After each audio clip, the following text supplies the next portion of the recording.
everyone, Tracker here for Finding Sasquatch. Today's video is a special occasion. 47 years ago, Roger and Bob rode up Bluff Creek and filmed Patty. So let's have a look at a brief clip of that footage. I believe that's Roger there with the pack horses. Later on you're going to see Bob on a road. Roger's panning around. His objective was, well, hopefully to see some Sasquatch, film some Sasquatch, but Roger was trying to obtain stock footage. He rented a camera, a semi-professional camera, to obtain some footage to make a movie, a docudrama style movie, which was Sasquatch Legend of Bigfoot, I think, or is it Bigfoot Legend of Sasquatch? Anyway, sold the rights to the movie when he got the PGF and decided to go in that direction, obviously, as everybody knows. But there's some controversy around the footage. Now, the footage of Patty itself is solid, even though the skeptics, that I call rejectics, who will do anything to smear that footage for their own personal reason or whatever. There's a lot of hearsay about why. Some say that the rejectics are on the payroll of logging companies to undermine everything Bigfoot. But anyway, the film itself of Patty is legitimate. Again, here's Roger coming with the horses. He did ask Bob to film him a couple times so he could be in his own Bigfoot movie. But Bob was cut out of the picture for 20 years. And then when he started making appearances, in late 80s or 90s at Bigfoot conferences, Rogers passed away, the Hindens passed away, Green is gotten up in years. There are originally 5 copies made of Roger's film, and everyone got a slice but Bob. So Bob makes an appearance on to the conference scene and is finally getting some due for being the witness to the best video evidence of the Sasquatch. So anyway, here's Roger filming Bob with the pack horses riding what looks like one of the roads, but I'm not too sure. Roger panning again here, and upcoming is the clip of Patty herself. The key thing in this footage was that Roger and Bob were riding a creek that a large down tree root system was blocking Patty's view of the trail. So they come around the root system and they catch her at the creek, and there's about a few seconds go by and she gets up and runs away. Now this is Roger chasing after her, and this is the famous turn there where Bob rode across the creek, got off his horse, took out his rifle to cover Roger. Now Roger chases after Patty 5 times. That's how determined he was, and which you need to be to get footage of them. It's that hard. But anyway, here's Roger filming Patty as she gets closer to the far tree line, and I don't know, it's kind of blurry, but there's another Sasquatch right there on the right, behind the large male, right behind those logs. Anyway, that's the end of that footage, and the controversy begins. But let's wind the clock back to 1967. Hollywood's best attempt at making a gorilla outfit or a suit would be the Planet of Apes. And it's not even close. But anyway, in the 60s, even in the 50s, there were lots of sightings, lots of print finds. That's a report about a road crossing. But Roger and Bob at the time, right before the PGF, were up at Mount St. Helens. The famous report story of the Ape Canyon attack. They were up there looking for signs. And then Roger got a phone call from Al Hodgson, or his wife did, and she relayed the message. But apparently here's the picture of Roger at Ape Canyon doing an investigation. He used to pop over into Canada. But anyway, like I said, Bluff Creek had a long history of Bigfoot activity prior to 67. And this is what brought all the Bigfoot hunters there. It was the evidence was right on the roads, all the trackways, hundreds of tracks. Well, this is cool here. supposedly is a picture of a Sasquatch in 1958. That's 9 years before the Patterson footage. There's a zoomed in picture. You can find this on the web. Portions look right, but who knows. Anyway, in 1958 print, Jerry Crew cast that, I believe. In 64, Roger was in the Bluff Creek area, cast some prints that he found. Pacific Northwest Expedition was formed. They went into the area and they were searching. That's the Hinden there. Green's part of that company. Tom Slick, Green, and Hinden. Thanks to Al Hodgson calling them that there were more print finds on, I guess, Laird Road. There's a still of Green walking the roads. There's a footage of this, and when they pan right, it seems to be some Sasquatch, a little group of Sasquatch watching Green into Hinden. That's pretty cool. Kind of blurry, but definitely some biped shapes there. But anyway, so controversy around the film. Well, M.K. Davis's theory, a massacre theory, that Sasquatch people weren't just trying to film them, they were trying to shoot them. So anyways, supposedly those were horse droppings. White lady was smelling. On the right there, supposedly that's a bloody pool and a skinned Sasquatch. In John Green's book, Apes Among Us, Green mentions that lady would not track them.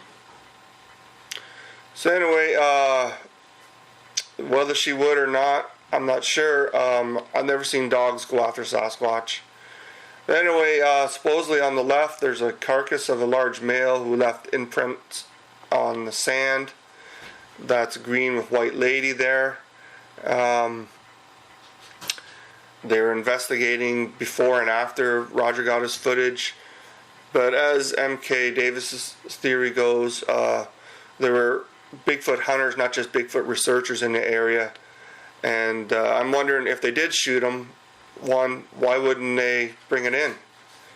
Anyway, here's a still of a ranger and his truck. A ranger stopped by and asked Green what he was doing when they were looking for prints.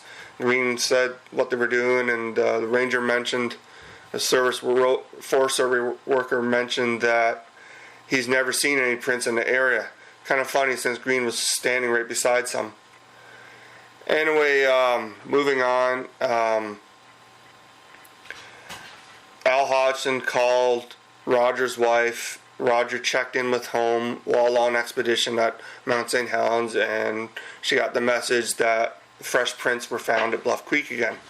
So they canceled their trip, and down to Bluff Creek Roger went, and Bob would join him about 2 weeks later after he finished up some work, and Bob drove his old Chevy, kind of like this one here, down to help out his friend. Now, as mentioned earlier, Bob was cut out of the picture. Everybody was fighting over rights to show the film, and Bob pulled out of it because whatever money that was being made from appearances, he wasn't getting his share.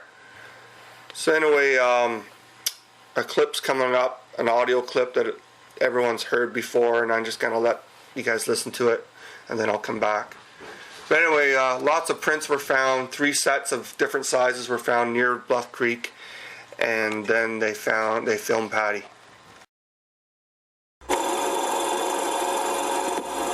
It all looks a bit like a home movie, but then, with just a minute left on the film, it changes dramatically.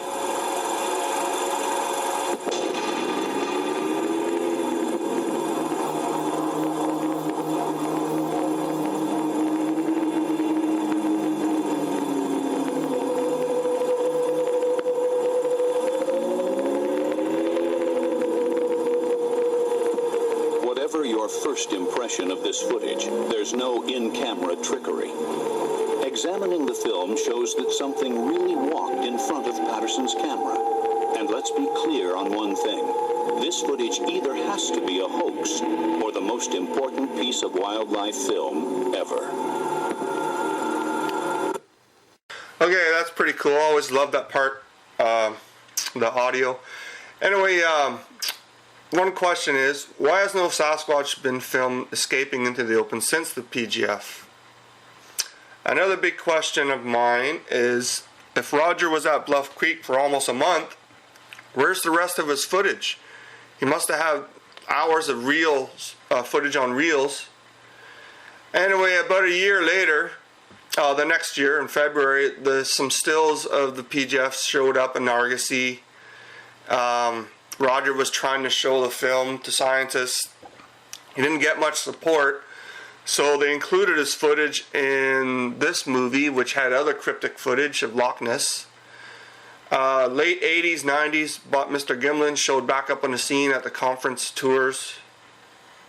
But a big thanks goes out to M.K. Davis for all his work and for having the guts to raise the question about what he believes was shooting or Sasquatch massacre theory.